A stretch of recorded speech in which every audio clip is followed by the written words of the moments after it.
మీరు ఈ టైటిల్ చూడగానే కొంతమందికి కోపం రావచ్చు, కొంతమందికి ఆత్రం రావచ్చు. మొత్తం ఈ వీడియో చూసిన తర్వాత దీనిపైన మీ అభిప్రాయాన్ని తెలియచేయండి. తిట్టాలనుకుంటే తిట్టండి, పొగడాలనుకుంటే పొగడండి, నిజాలు మాట్లాడాననుకుంటే నిజం మాట్లాడావని చెప్పండి. కానీ ఈ దేశానికి కాంగ్రెస్ చేసిన త్యాగాలు, కాంగ్రెస్ చేసిన మంచి పనులు, కాంగ్రెస్ చేసినటువంటి గొప్ప ధార్మిక సేవా కార్యక్రమాలు, ఈరోజు ఈ దేశం ఇలా ఉండడానికి కారణం కాంగ్రెసే. చాలామంది కాంగ్రెస్ని ఎందుకు తిడుతున్నారో నాకు అర్థం కావడం లేదు. చాలామంది కూడా కాంగ్రెస్ పైనటువంటి విమర్శలు చేస్తున్నారు. కానీ కాంగ్రెస్ ఈ దేశానికి చేసినటువంటి సేవలు ఏంటో చెబుతాను, వినండి.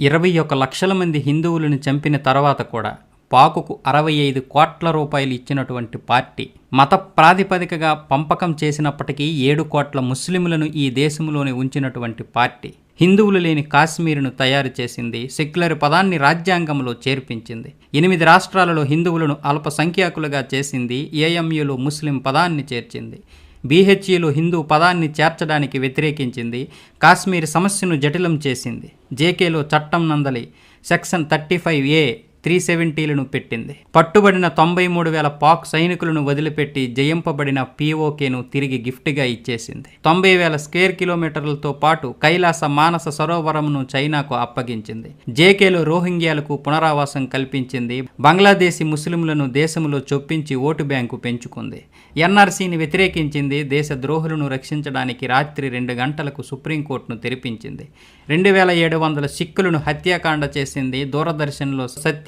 శివం సుందరం లోగో తొలగించింది, కేంద్రీయ నవోదయ విద్యాలయ లోగో నుండి అసతోమా సద్గమయ శ్లోకాన్ని తొలగించింది, వందే మాతరంను రాష్ట్రగానంగా దేశీయ గీతంగా పాడకుండా నిరోధించింది, 26/11 దాడి వెనుక హిందువుల పాత్ర ఉందని చెప్పగలిగింది, నా న్యాయవాదులే దేశానికి కీడి చేసే గ్యాంగులను మరియు నక్సలైట్ కేసులను వాదించేలా చేసింది, దేశంలో ఎమర్జెన్సీ పెట్టి ప్రజాస్వామ్య గొంతును నొక్కించింది, భారత మాతాకి జై అంటే వందే మాతరం మొదలగు నినాదాలు ఏ రైలులో లేకుండా చేసింది, 1966లో గోరక్షణ కొరకు ఉద్యమించి గోభక్తులైన 100 మంది సాధువులను తుపాకీ గోళీలతో హత్య చేయించింది, హజ్ యాత్రకు సబ్సిడీ ఇచ్చి అమర్నాథ్ యాత్రకు ట్యాక్స్ వేసింది, సోమనాథ మందిరం నిర్మించుకున్నాడని సర్దార్ పటేల్ని విరోధించింది, సోమనాథ మందిరాన్ని ప్రారంభించబోయే రాష్ట్రపతి డాక్టర్ రాజేంద్ర ప్రసాద్ను విరోధించింది, RSSను ముస్లిం బ్రదర్హుడ్ లాంటి ఉగ్రవాద సంస్థగా చెప్పగలిగింది, శ్రీరాముడిని కల్పితంగా చెబుతూ అఫిడవిట్ ఇచ్చింది, అట్లాగే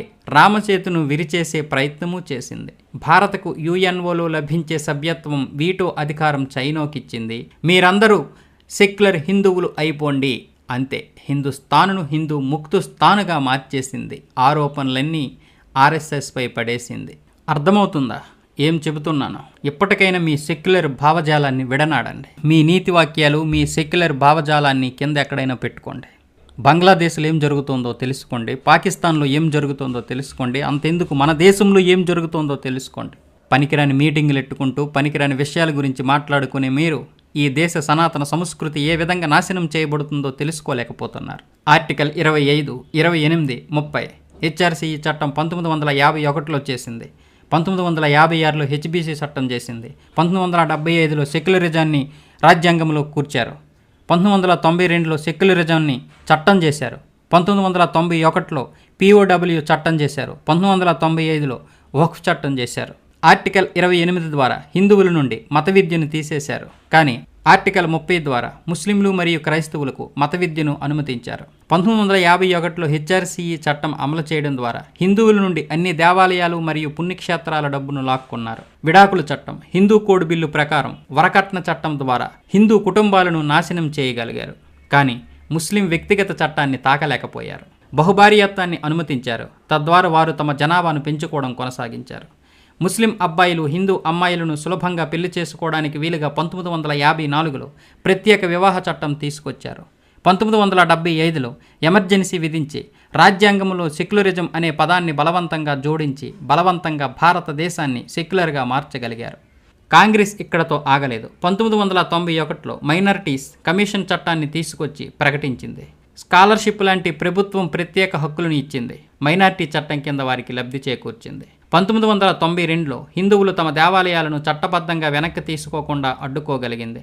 అలాగే ప్రార్థనా స్థలాల చట్టం ద్వారా హిందువుల నుండి 40,000 దేవాలయాలను తీసుకున్నారు.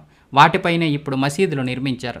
కాంగ్రెస్ ఇక్కడతో ఆగిందే. 1995లో ముస్లింలకు ఏదైనా భూమిని క్లెయిమ్ చేసుకునే హక్కును కల్పించింది. వక్ఫ్ చట్టం ద్వారా హిందువుల భూమిని లాక్కొని భారతదేశంలో ముస్లింలను 2వ అతిపెద్ద భూ యజమానులుగా చేసింది. 2007లో ఎస్సీలోని రామసేతు అఫిడవిట్లో శ్రీరాముని ఉనికిని తిరస్కరించగలిగింది. అలాగే 2009లో కాంగ్రెస్ కాషాయ తీవ్రవాదం అనే పదాన్ని రూపొందించడం ద్వారా హిందూ మతాన్ని తీవ్రవాద మతంగా ప్రకటించినప్పుడు హిందూ వ్యతిరేక క్రూసెడ్లో పీక్ పాయింట్గా మారింది. కాంగ్రెస్ క్రమంగా మరియు తెలివిగా హిందువులను బహిర్గతం చేస్తూనే ఉంది. హిందువుల హక్కులను ఒక్కొక్కటిగా లాగేసుకుంటూనే ఉంది. ఇప్పుడు హిందువులు అన్నింటికీ పూర్తిగా దూరం అయ్యారు. తమాషా ఏంటంటే మనకి కూడా మన హక్కులేంటో తెలియకపోవడం, కాంగ్రెస్ ఎన్ని లాక్కుందో మనకు తెలియకపోవడం. ఎందుకంటే మనం సెక్యులర్లం, మన భావజాలమే అలాంటిది. హిందువులకి సొంత దేవాలయాలు లేవు, వారి స్వంత మత బోధనలు లేవు, వారి భూములు వారి శాశ్వత ఆస్తి కాదు, మరియు హిందువులు ప్రశ్నలు కూడా అడగరు. మసీదులు మరియు చర్చిలు స్వతంత్రమైనవి. మరి దేవాలయాలను ఎందుకు ప్రభుత్వం కింద ఉంచబడ్డాయి? ఎందుకు దేవాలయాల్ని నియంత్రిస్తున్నారు? ప్రభుత్వం ఎందుకు ఉంది? మదర్సాలు, కాన్వెంట్ పాఠశాలలకు నిధులు కేటాయించగలిగిన ప్రభుత్వం మరి గురుకులాలకి ఎందుకు నిధులు ఇవ్వలేదు? వక్ఫ్ చట్టం వచ్చినప్పుడు హిందూ భూచట్టం ఎందుకు రాలేదు? ముస్లిం పర్సనల్ బోర్డు ఉంది కానీ హిందూ పర్సనల్ బోర్డు ఎందుకు లేదు? భారతదేశం సెక్యులర్ దేశం అయితే ఇక్కడ మెజారిటీ మైనారిటీలు ఎందుకు ఉన్నారు? పాఠశాలల్లో రామాయణం, మహాభారతాలు ఎందుకు బోధించరు? హిందూ మతాన్ని నాశనం చేయడానికి ఔరంగజేబు ఉపయోగించిన కత్తిని ఉపయోగించింది కాంగ్రెస్. రాజ్యాంగాన్ని నాశనం చేయడానికి చట్టాలు, కత్తి విఫలమైన చోట బిల్లులు ఉపయోగించింది. ఆపై ఎలాగో మీడియా ఉంది. ఎవరైనా ఈ ప్రశ్నలను అడగడానికి ప్రయత్నిస్తే అతడు వర్గీయుడు, కాషాయి భక్తుడిగా ప్రకటింపబడతాడు. బహుశా ఇప్పుడు నేను అలాంటి వాడినే. బహుశా మీలో ఎంతమంది నాకు ఈ విధంగా కామెంట్లు చేస్తారో కూడా. 1950 నుండి హిందువులు నెహ్రూ మరియు అతని కుటుంబంచే హింసింపబడ్డారు కాదా? హిందువులు భారీ మూల్యం చెల్లించుకుంటూనే ఉన్నారు. చాలా సంవత్సరాలు కాంగ్రెస్ ప్రభుత్వాల నుండి నష్టపోయారు. హిందువులు బానిస మనస్తత్వం నుండి బయటపడి శివాజీ మరియు మహారాజా ప్రతాప్ సింగ్ లాగా మారాల్సిన సమయం ఇది. హిందువులకు ఇంత కీడు చేసిన ఒక్క పార్టీ కూడా మనకు అవసరమా? నిందల కాంగ్రెస్పై మాత్రమే ఉండకూడదు. రాజకీయ కారణాలతో ఎప్పటికప్పుడు కాంగ్రెస్తో పొత్తు పెట్టుకున్న ప్రాంతీయ పార్టీలు కూడా దోషులే. హిందూ మెజారిటీ దేశంలో ఇదంతా ఎలా జరిగింది? నానక్ ముందు సిక్కు లేడు, యేసు ముందు క్రైస్తవు లేడు, మహమ్మద్కు ముందు ముస్లిం లేడు, రిషభదేవునికి ముందు జైనుడు లేడు, బుద్ధుడికి ముందు బౌద్ధుడు లేడు, కార్ల్ మార్క్స్ ముందు వామపక్షవాది లేడు. కానీ కృష్ణుడి కంటే ముందు రాముడు ఉన్నాడు, రాముడి కంటే ముందు జమదగ్ని ఉన్నాడు, జమదగ్ని కంటే ముందు అత్రి మహర్షి ఉన్నాడు, అత్రి కంటే ముందు అగత్స్యుడు ఉన్నాడు, అగత్స్యుడి కంటే ముందు పతంజలి ఉంది, పతంజలి కంటే ముందు కనద్ ఉంది, కనద్ కంటే ముందు యాజ్ఞవల్క్యుడు ఉన్నాడు, యాజ్ఞవల్క్యుడి కంటే ముందు సనాతన వేదాలన్నీ ధర్మబద్ధమైనవి ఉన్నాయి. మరి ఇదంతా హిందూ మెజారిటీ దేశంలో ఎలా జరిగింది? ఈ రాజకీయ చదరంగంలో 12 ఎత్తుగడలు చేయబడ్డ ఈ దేశంలో మొట్టమొదటిది మొఘలులు భారతీయులయ్యారు. మరి భారతీయుడు కాఫీర్ అయ్యాడు. ఎందుకయ్యాడు? గియాసుద్దీన్ ఖాన్ మోతీలాల్ అయ్యాడు, జవహర్లాల్ నెహ్రూ అయ్యాడు, ఇందిరాగాంధీ, రాజీవ్ గాంధీ, మైనో గాంధీలు అయ్యారు. మరి భారతీయుడు మూర్ఖుడయ్యాడు. మోమిన్ కాశ్మీరీ అయ్యింది, కాశ్మీరీ పండితులు చరణార్థులయ్యారు. బంగ్లాదేశీ బెంగాలీ అయ్యింది, మరి బెంగాలీ హిందూ బయటవాడయ్యాడు. సైనికులు కిల్లర్స్ అయ్యారు, స్టోన్ ఫెల్డర్స్ ఉద్యమం అయ్యింది. మరి సైన్యం మానవ హక్కుల ఉల్లంఘన అయ్యింది. తుకుడే గ్యాంగ్ దేశభక్తుడయ్యింది. మరి దేశభక్తులు బ్రాండెడ్ హార్డ్ కోర్ తీవ్రవాదులయ్యారు. మృతదేహాల ఖననంలో ఫైర్ కలపవాడి దహనం చేయడం వలన పర్యావరణ ఆందోళనగా మారింది. మరి ఖననంలో సమాధులు కత్తి భూమిని వృధా చేయడము జన్మ హక్కు అయింది. రాఖీలో ఉపయోగించబడిన ఉన్ని గొర్రెలు బాధ అయ్యింది. మరి బక్రీదులో వేలాది మేకల వధ స్వతంత్రం అయ్యింది. బుజ్జగింపు సెక్యులర్ అయ్యింది. సారూప్యత కమ్యూనల్ అయ్యింది. ఆర్ఎస్ఎస్ ఉగ్రవాదిగా మారింది. వసామాజీ, హఫీజ్ సాహెబ్ మరియు హురియతులు శాంతి శిఖరములుగా మారాయి.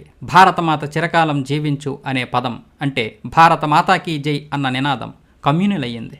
మరి భారత్ తురే తుకుడే హోంగే ఏమయ్యింది? భావ వ్యక్తీకరణ స్వేచ్ఛ అయ్యింది. విభజించు మరియు పాలించు అనేది నియమమయ్యింది. సబ్కా సాత్ సబ్కా వికాస్ అనేది జుమ్లా అయ్యింది. కొంచెం ఆలోచించండి, అర్థం చేసుకోండి. హిందూ మెజారిటీ దేశంలో ఇదంతా ఎలా జరిగింది? సనాతన హిందువులు ఎప్పుడు ముస్లిం దేశానికి పౌరులయ్యారు అది కూడా తెలియదా? ఎందుకంటే మనం నిద్రపోతున్నాం కాబట్టి. మజ్బూర్ హిందూ అయినందుకు నేను మిమ్మల్ని అభ్యర్థిస్తున్నాను. ఏ విధంగా ఈ వీడియోకి 10 మందికి చేరేలా చేస్తారో అది మీ ఇష్టం. చెప్పాలనుకున్నది చెప్పాను, జరుగుతున్నది మాత్రమే చెప్పాను, జరిగింది మాత్రమే చెప్పాను. జరగబోయేది ఏంటో తెలియదు. ఎలాంటి దారుణాలు జరుగుతాయో మీరు పక్కనే ఉన్నటువంటి బంగ్లాదేశ్ను చూడండి, పక్కనే ఉన్నటువంటి పాకిస్తాన్ను చూడండి, ఈ దేశంలో జరుగుతున్న అన్యాయాలను చూడండి. నిజమేంటో మీకు తెలుస్తుంది.